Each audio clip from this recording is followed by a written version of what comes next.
UP constable में हर सबसे ज़्यादा पूछे गए थे, लगभग 19 सवाल पूछे गए थे। 19 सवाल की वीडियो लेकर आएंगे। तो आज का पहला सवाल है हमारा, पहला सवाल है, दो संख्या 13:9 के अनुपात में है, यदि उनका HCF 13 है तो बड़ी संख्या क्या है। देखिए संख्याओं का अनुपात है 13:9 और इनका HCF दे रखा है हमें 13। अगर यहाँ पे मैं इनका HCF निकालूँ तो इनका HCF क्या होगा, 1, जो कि किसके बराबर है, 13 के बराबर। हमसे क्या पूछिए, बड़ी संख्या, तो बड़ी संख्या क्या है मेरे पास 13, तो 13 बराबर किसके होगा, 169 के। तो ऑप्शन यहाँ पे 4 नंबर करेक्ट होगा।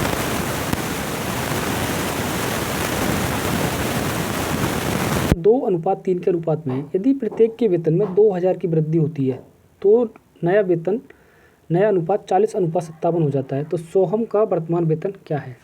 देखिए सोहम, रोहन है और सोहम है, इनका अनुपात है 2:3 के अनुपात में। ठीक है, अब कह रहे हैं प्रत्येक में 2000 की वृद्धि होती है, यानी इसके में 2000 की वृद्धि हुई और इधर भी 2000 की वृद्धि हुई।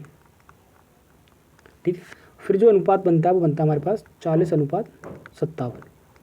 देखिए यहाँ पे डिफरेंस कितने का है, 1 का, और यहाँ पे डिफरेंस कितने का है, 17 का। यानी दोनों जिस अनुपात में कमा रहे हैं उसी अनुपात में उनकी मतलब आय रहनी चाहिए। अगर यहाँ पे सेम वृद्धि हो रही है तो यानी यहाँ पे भी 2000 की वृद्धि हुई, यहाँ पे भी 2000 की, तो अंतर जो यहाँ पे था वो यहाँ पे अंतर रहना चाहिए, लेकिन यहाँ पे अंतर अलग है, यहाँ पे अंतर अलग है। तो यहाँ पे क्या करेंगे, पहले अंतर को सेम करेंगे। देखिए यहाँ पे अंतर कितने का है, 1 का, और यहाँ पे अंतर कितने का, 17 का। तो यानी अंतर सेम करने के लिए करेंगे इसके अंतर से ऊपर गुणा और इसके अंतर से नीचे गुणा। ठीक है, तो यहाँ पे करेंगे हम 1 से मल्टीप्लाई और यहाँ पे 17 से मल्टीप्लाई। तो नया अनुपात क्या आएगा हमारे पास, देखिए ऊपर करेंगे तो 17 दूनी 34 और 17 थी 51, और ये आएगा हमारे पास 40:57। देखिए अंतर हमारे पास सेम हो जाएगा। यहाँ पे भी कितने का अंतर है, 17 का, और यहाँ पे भी 17 का। अब देखिए यहाँ से कितनी इंक्रीज हो रही है इसकी, 51 से 57 तक 6 की इंक्रीज हो रहा है, और बड़ी कितनी है 2000। तो हम कह सकते हैं 6 बराबर कितने के, 2000 के। ठीक है, पूछा जाए हमसे सोहम क्या है, तो सोहम क्या है, क्या हमारे पास 51, तो 51 की वैल्यू पूछे तो 51 नंबर क्या होगा, 2000 गुणा 51 बटे में 6। अब काटेंगे 3 से, 3 दूनी 6 और 3 से काटेंगे तो ये 3 एकम 3, 3 सत्ते 21 और 2 से काटेंगे तो ये 10 बार, 1000 बार कटेगा। तो यानी कितनी हो जाएगी, सोहम क्या है 17000। ऑप्शन कौन सी होगा, ऑप्शन बी यहाँ पर करेक्ट होगा, 2 नंबर। अगला सवाल है, किसी स्कूल में 20% छात्र 10 वर्ष से कम आयु के, यानी 20% छात्र जो हैं उनकी एज जो है 10 वर्ष से कम है। कितनी, 10 वर्ष से कम है। 10 वर्ष से अधिक आयु के छात्रों की संख्या, 10 वर्ष की आयु के छात्रों की संख्या जो 48, यानी 10 वर्ष के छात्र जो कितने 48, यानी 10 वर्ष के छात्र कितने 48, 10 वर्ष की एज वाले। ठीक है, कितने 48 की संख्या का 2/3 है, यानी 10 वर्ष से अधिक छात्रों की संख्या क्या है, जो 10 वर्ष के छात्र हैं उनसे 2/3 अधिक है, यानी इसका 2/3, इसका 2/3 है। ठीक है, अधिक नहीं है, 2/3 है। यानी 10 वर्ष से प्लस वाले कितने छात्र होंगे, 10 वर्ष से प्लस वाले, ये कितना आएगा 16 32, यानी 10 वर्ष से अधिक वाले कितने 32। देखिए यहाँ पे 20% तो ये निकल गया यहाँ पे, तो अब जो भी बचा होगा वो 80% बचा होगा हमारे पास। उन्होंने पूछी हमसे टोटल छात्रों की संख्या, अब 20% निकाल दी तो 80 बचा हमारे पास, 80%। अब 10 वर्ष वालों की संख्या कितनी है हमारे पास 48, और 10 वर्ष से अधिक वालों की कितनी है 32। ठीक है, अब ये 10 वर्ष वाले ये और 10 वर्ष से अधिक वाले ये, अगर मैं इनको दोनों को काउंट कर लूँ तो ये मेरे पास 80% की वैल्यू हो जाएगी, क्योंकि 20% तो ये निकल चुका है, और जबकि 20% ये निकल चुका है तो 10 वर्ष वाले ये हैं और 10 वर्ष से अधिक वाले ये हैं। दोनों को जब ऐड करेंगे तो 80% की वैल्यू हो जाएगी हमारे पास। दोनों को ऐड करेंगे तो क्या होगा, 32 और 48 को ऐड करेंगे तो 80, और 80 है। अब 80% की वैल्यू कितनी है हमारे पास, 80 के बराबर। टोटल छात्रों की संख्या पूछिए 100%, तो 100% बराबर क्या होगा 100 के, तो टोटल छात्र कितने हो जाएंगे 100। ऑप्शन यहाँ पे करेक्ट होगा। अगला सवाल है,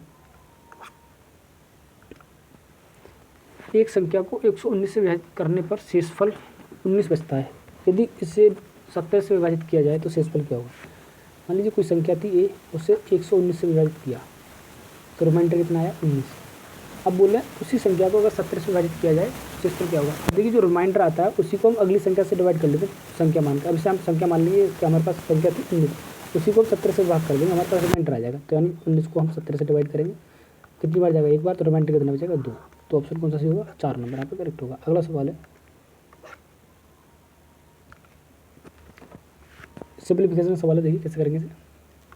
17.28 भाग में x बटे में x आ जाएगा। अभी ये वाली संख्या जो है बटे में, इसे इधर लेकर आओ 2 की तरफ ले जा रहा है हम डायरेक्ट। ठीक है, थोड़ी आसानी रहेगी। 2 गुणा में 3.6 गुणा में 2.2।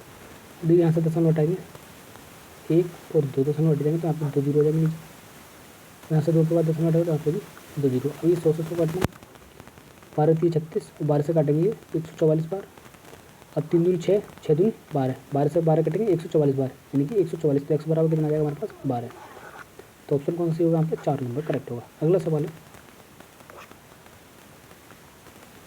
6 संख्याओं का औसत 3.75 है और उनमें से 2 संख्याओं का औसत 3.2 है, जबकि अन्य 2 संख्याओं का औसत 3.55 है। तो शेष 2 संख्याओं का औसत क्या होगा? 6 संख्या हैं, उनका औसत है हमारे पास 3.7।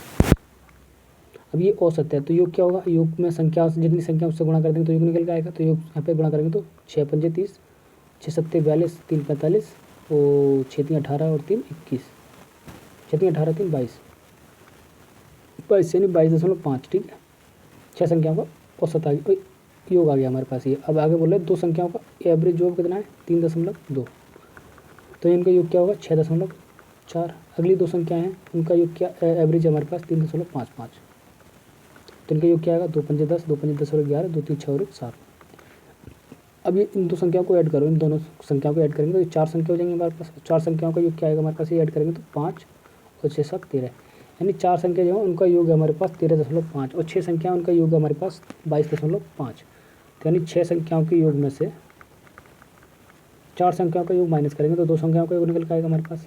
2 संख्याओं का योग निकल के आएगा तो माइनस करेंगे, देखिए 0 बचेगा यहाँ पे, और ये 12 में से 3 जाएंगे तो 9। अब बचेगी यहाँ पे 2 संख्या, हमसे पूछा एवरेज, तो 2 से भाग करें तो ये एवरेज निकल जाएगा 4.5। 4.5 ऑप्शन कौन सा करेक्ट होगा यहाँ पे? ऑप्शन 1 नंबर यहाँ पे करेक्ट होगा। अगला सवाल है, 3 साझेदार PQR एक व्यवसाय शुरू करते हैं। P की आय का 2 गुना Q की आय के 3 गुने के बराबर है और Q की पूंजी R की पूंजी के 4 गुने के बराबर है। P की पूंजी का 2 गुना Q की पूंजी के 3 गुने के बराबर है। P बटे में Q क्या हो जाएगा हमारे पास? ये इधर आ जाएगा Q 3 बटे में 2। ठीक है, उसके बाद कह रहे हैं Q की पूंजी R की पूंजी का 4 गुना है। तो Q बटे में R क्या आएगा हमारे पास? 4 बटे में 1।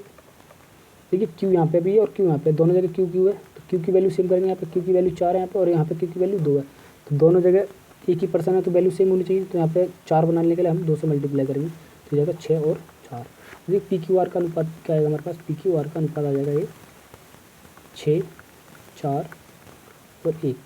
अब इस सब टोटल योग क्या होगा अनुपात का? 11, क्योंकि सवाल में कितने के बराबर दे रखा है? 11 27,500 के। तो 1 की वैल्यू निकालेंगे तो 1 की वैल्यू कैसे निकालेंगे? 27 यहाँ पे डिवाइड करेंगे, सॉरी 22 से डिवाइड करेंगे यहाँ पे, तो 11 दूनी 22, 11 पंजे 25, 11 पंजे 55, 2500। ठीक है, 1 की वैल्यू क्या आएगी? 2500। और हमसे पूछे क्या है? आर का हिस्सा, तो आर का हिस्सा कितना है हमारे पास? 1, तो 1 का हिस्सा पूछा तो 1 की वैल्यू हमारे पास आ गई 2500, तो आर की वैल्यू क्या हुई? 2500 रुपये। ठीक है, ऑप्शन 4 नंबर यहाँ पे करेक्ट होगा। अगला सवाल है, ये रिपीट सवाल हो गया दोबारा इसी में। अगला सवाल है, एक लड़का 9 किलोमीटर प्रति घंटे की गति से 25 मीटर भुजा वाले एक वर्गाकार मैदान को चारों ओर दौड़ने में कितना समय लेगा? देखिए इसकी चाल है, स्पीड दे रखी है हमारे पास 9 किलोमीटर प्रति घंटा। ठीक है, ये किलोमीटर प्रति घंटा, पहले से हम मीटर प्रति सेकंड में चेंज करेंगे। 9 मीटर प्रति सेकंड में चेंज करने के लिए क्या करते हैं? 5/18 से गुणा, तो 9 दूनी 18, तो चाल आ जाएगी हमारे पास 5/2 मीटर प्रति सेकंड। ठीक है, अब देखिए अगर कोई वर्गाकार मैदान है, ये कोई वर्गाकार मैदान है, ठीक है, मान लीजिए इसकी ये भुजा भी 25 है, ये भी भुजा 25 दी हुई है और ये 25 दी हुई है। और जब वो चारों ओर घूमेगा, इसके चारों ओर यहाँ से शुरुआत करेगा चारों ओर, तो यानी टोटल चारों ओर की डिस्टेंस कवर करेगा। तो हम कह सकते हैं जितनी वो डिस्टेंस कवर करेगा वो पेरीमीटर कहलाएगी। तो पेरीमीटर का तो 4 है, तो यानी चारों को ऐड कर दो, 4 से मल्टीप्लाई कर दो 25 में, तो पेरीमीटर निकल के आ जाएगा। यानी टोटल डिस्टेंस कितनी कवर करेगा वो? 25 गुणा में 4, यानी 100 मीटर की डिस्टेंस कवर करेगा। अब 100 मीटर की डिस्टेंस कवर करेगा तो हमसे पूछा टाइम, तो टाइम बराबर क्या होता है?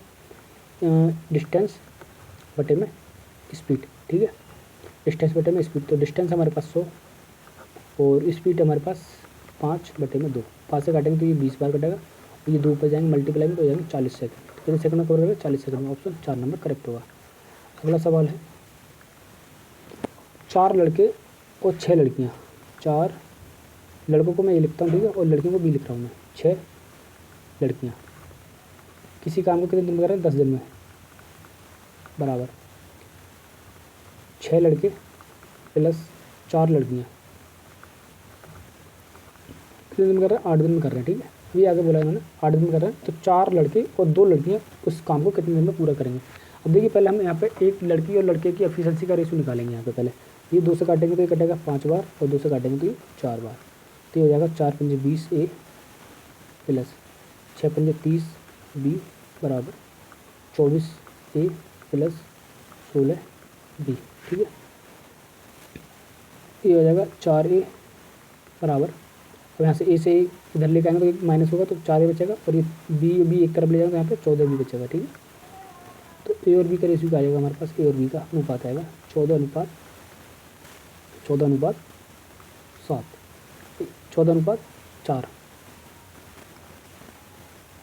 14:4, तो आ जाएगा 7:2, 7/2, ठीक है। अब देखिए चाहे तो हम इससे टोटल वर्क निकालें, चाहे इससे टोटल वर्क निकाल लें, और जो टोटल वर्क निकालेंगे उसके बराबर हम रख देंगे, ठीक है। हमारा आंसर निकल कर आ जाएगा। अब मैं पहले इस वाले से निकालता हूँ, ठीक है। ठीक 4 ए प्लस में 6 बी कितने दिन में कर रहे हैं ये काम? टोटल 10 दिन में। और हमें कराना है कितनों से? 4 लड़के, यानी ये है 4 लड़के और 2 लड़कियाँ। 4 बॉय प्लस 2 गर्ल, 4 लड़के और 2 लड़कियाँ। इनसे पूछा कितने दिन में करेंगे काम, डी पूछा हमसे, डी पूछा, ठीक है। अब 4 ए की वैल्यू कितनी आई हमारे पास? 7 गुणा में 7 प्लस 6, बी की वैल्यू कितनी आई हमारे पास? 2 गुणा में 10 बराबर 4, ए की वैल्यू हमारे पास 7 प्लस बी की वैल्यू हमारे पास 2 गुणा में 2, तो आगे क्या होगा? देखिए 7 चौके 28 हो जाएंगे, प्लस 6 दूनी 12 गुणा में 10 बराबर 7 चौके 28 और 2 दूनी 4, तो डी हो जाएगा हमारे पास 40 गुणा में 10 बराबर 32 गुणा में डी। अब डी की वैल्यू चाहिए हमें, तो डी बराबर क्या होगा? 40 गुणा में 10 बटे में 32, 8 से काटेंगे, 8 चौके 32 और 8 पंजे 40, 2 से काटेंगे, 2 दूनी 4, 2 पंजे 10, तो डी बराबर आ जाएगा हमारे पास 5 से 5 5 25 बटे में 2, यानी 25 बटे में 2 दिन में कार्य पूरा करेंगे। ऑप्शन 2 नंबर यहाँ पर करेक्ट होगा। अगला सवाल है अनुक्रम, यानी एपी का सवाल है, यानी 26, 20, 14, 8 का 21वां पद क्या होगा। ठीक है, यहाँ पे डिफरेंस कितने का है? -6, यहाँ पे -6, यहाँ पे भी -6। ठीक है, एक तो तरीका ये हम -6 करते चले जाएं और 21वां पद निकाल सकते हैं, लेकिन इसका डायरेक्ट फॉर्मूला होता है n पद निकालने का, Tn पद निकालने का, a plus n-1 into D. यहाँ पे a है पहला पद और n है पदों की संख्या और d है पदों का अंतर, पदों के बीच अंतर। तो हमें निकालना है t 21वां पद निकालना है। ठीक है, तो a का मान क्या है? 26, n का मान 21 -1 और d का मान -6। ठीक है, 26 कितना बचेगा? 20 गुणा में -6, यहाँ पे प्लस है, प्लस होगा 26 प्लस माइनस के 120 हो जाएंगे और ब्रैकेट खोलेंगे हम 26 - 120, तो कितना बचेगा? 26 में से 120 घटाएंगे तो माइनस के 94, 21 पद क्या होगा? माइनस के 94। ऑप्शन 4 नंबर यहाँ पे करेक्ट होगा। अगला सवाल है, ये लास्ट सवाल था इसका, और आई होप सॉल्यूशन आपको समझ आया होगा।